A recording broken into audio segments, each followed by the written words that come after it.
여러분 반갑습니다. 이재만 목사입니다. 전주예수병원을 아시는지요? 2층 외래진료실 벽에 보면 선교사의 그림이 걸려 있고 그 제목이 다시 오신 예수 포사이드입니다.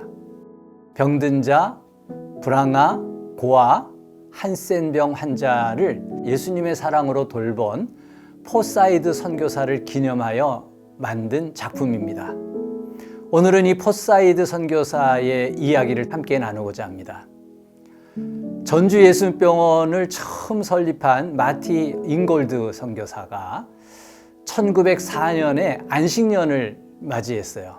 그래서 미국 선교부에다가 자기 대신에 이 전주 예수병원을 맡을 사람을 요청을 했을 때, 이때 바로 전주병원 2대 원장으로 흔쾌히 한국의 의료 선교를 자원해서 들어온 분이 포사이드 선교사입니다.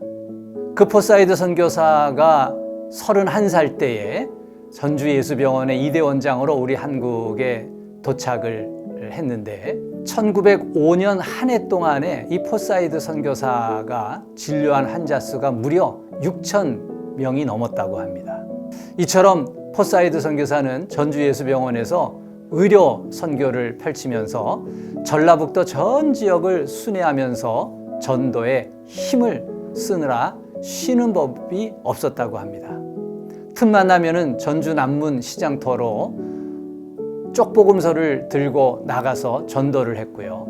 시장터에 하루 종일 벌거벗은 채로 보내는 거지 아이들을 데리고 와서는 씻겨주고 옷을 입혀주고 또 먹을 것을 주었는데 이것이 호남 최초의 고아원이 되었습니다.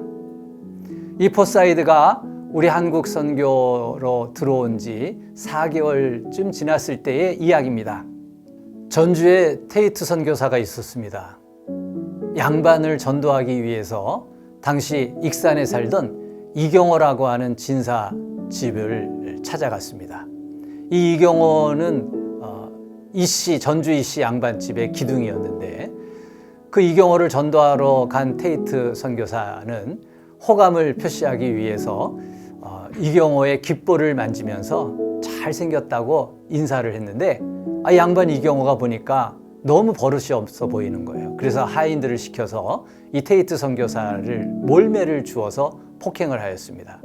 이 사건으로 인해서 감옥에 가게 된 이경호가 테이트 선교사에게 합의를 요청하니까 이 테이트 선교사가 그럼 한 가지 조건이 있다 하면서 조건을 내세우는데 그건 바로 교회 나오시면 다 용서하겠다라는 것이었습니다. 이경호가 감옥을 나오기 위해서 교회 나가겠다고 약속을 하고 나왔지만 그러나 이경호는 교회를 가지 않았습니다. 그러던 중인 1905년 3월에 이경호 진사 집에 강도가 들었습니다. 그래서 이경호가 피습을 당해서 큰 상처를 입게 되었어요. 이경호가 자기가 다친 것을 치료받기 위해서 테이트 선교사에게 연락을 했고 테이트 선교사는 포사이드 선교사에게 의사니까 그에게 이 이경호의 집에 가서 진료해 줄 것을 간곡히 부탁을 했습니다. 포사이드 선교사는 기꺼이 그 이경호의 집에 가서 그 이경호를 치료를 해 주었고 밤이 너무 늦어서 그 집에 머물었는데 그날 밤 큰일이 벌어졌습니다. 그 강도들이 다시 그 이경호의 집에 쳐들어와 갖고는 벽에 걸려있는 그 포사이드의 옷을 보고서 경찰인 줄 오해를 하고서 이 포사이드를 칼로 마구 찌른 거예요. 그래서 귀가 잘려져 나가고 머리 두개골이 골절이 되고 목과 등 이런 곳들이 칼로 깊은 상처를 입게 되었습니다. 포사이드는 밤새도록 간신히 목숨을 부지한 상태로 군산 선교부에서 응급처치를 받았는데 부족해서 전주에 있는 또 진료소에 가서 치료를 받고 또 부족해서 서울 세브란스 재중원에 갔습니다. 그러나 결국 회복이 되지 않아서 본토인 미국까지 들어가서 2년 그리고 3년에 걸치는 치료와 회복의 시간을 보내야 했습니다. 그렇게 이 포사이드가 미국에서 치료를 받는 사이에 전라 관찰사가 그 강도들을 잡았어요. 그리고 포사이드에게 범인 처벌에 대해서 소식을 전했을 때 이 포사이드는 아무 조건 없이 저들을 용서한다고 하였습니다. 내가 죽지 않았으니 그 사람들에게도 죄를 묻지 말고 죽이지 말고 용서해 주십시오 하고 탄원을 올렸습니다. 이때에 그 양반 이경호의 서자 이보한이라는 아들이 있었는데, 이 이보한이는 포사이드 선교사가 자기 아버지 집에서 치료를 하고 또 강도들에게 피습당한 그 모든 내용을 다 옆에서 지켜보고 감동을 받은 거예요. 그래서 이 사건이 있은 뒤로 아들 이보한이 자원을 해서 내가 예수 믿으러 교회 나가겠다고 나갔습니다. 그때부터 이 이보한은요, 예수의 복음을 갖게 되었는데, 큰어머니가 늘 잘 불렀던 찬송가 496장이 있어요. 새벽부터 우리 사랑함으로써 저녁까지 시를 부려봅시다. 이 찬송을 늘 이보한이 부르면서 남문 시장터로 가면 거기에 모여있던 많은 사람들이 함께 모여서 이보한의 찬송을 듣는 거예요. 그 찬송의 후렴부가 보면 거두리로다 거두리로다 기쁨으로 단을 거두리로다거든요. 그럼 이 찬송을 같이 따라 부르면서 거두리로다 거두리로다 이렇게 불러댔어요. 매일같이 이 이보한은 그 찬송을 부르면서 장터에 나가서 가난한 사람들에게 복음을 전했고, 사람들은 그 이보한의 노래가 좋아서 아예 이보한이라고 부르지 않고 자 저기 거두리 온다 거두리 온다 그렇게 해갖고 이름이 아예 이 거두리가 되었습니다. 양반집 자제였지만 이보한은요, 나무꾼, 거린들, 상인들에게 복음을 전하였고 마침내 거린들과 함께 사는, 그래서 거지대장이라는 별명이 붙는 삶을 살게 되었어요.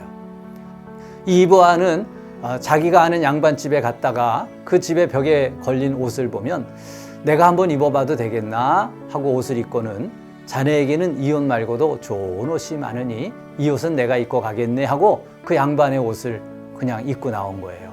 그리고는 길을 가다가 누더기 옷을 입고 있는 거린을 보면은 이보시게 자네 옷과 내 옷을 바꿔 입세 하고 옷을 바꿔 입고는 나는 옷이 많으니 자네 이 옷 그냥 가지세 하고서는 그 거린의 옷과 바꿔 입었다고 하는 거예요. 어느 날은 친구 양반집에 있는데 거지가 와서 돈을 구걸을 했습니다. 그래서 주인이 주춤주춤 하고 있을 때 이 이보한은 자기가 먼저 돈을 꺼내서 거지에게 주는 거예요. 그러니까 이 주인이 민망해서 아니 주인인 내가 줘야지 왜 자네가 주는가 했더니 그때 이보한이 이렇게 말했답니다. 자네가 주면 조금 줄까 봐서 내가 미리 주었네 하고 웃었다는 거예요. 어느 유명한 부잣집에서 회갑잔치 때 이보한을 초청을 했는데 이거들이 이보한은 거지 70명을 데리고 가서 그 집의 음식을 실컷 먹인 거예요. 사람들은 난감했지만은 초청한 잔치 자리가 망가지지 않도록 애써 체면을 유지했는데 이렇게 끝나지 않고 이보한은 신문기자를 찾아가서 전주에 사는 저 부자 양반이 거지 70명을 환대하여서 덕을 베풀어서 이렇게 먹여주는 훌륭한 집안의 적선가가 있다고 홍보를 해주었어요. 이것으로 인해서 전주의 부자들은 잔치 때에 거린들이 오면은 기꺼이 함께 잔치를 베푸는 훈훈한 이야기가 있었다고 합니다. 이 포사이드의 예수 사랑의 정신에 감동을 받아서 변하여 새 사람 된 이보한이 죽었을 때에 전주에 거지하고 나무꾼들 200명이 모여서 거린장으로 이보한의 장례를 치러주었다고 합니다. 그리고는 한 사람이 일전씩 돈을 내서 그 가난한 거지들이 돈을 모아서 120cm짜리 높이의 비석을 세웠는데 그 비석의 비명은 20 거두리 애인비, 이 씨 거두리의 사랑하는 사람의 비석이라는 글을 쓰고 거기에 한평생 자비로운 성품, 굶주리고 헐벗은 자를 보면 옷을 벗어주고 밥을 먹여주었네란 글을 남겼다고 합니다.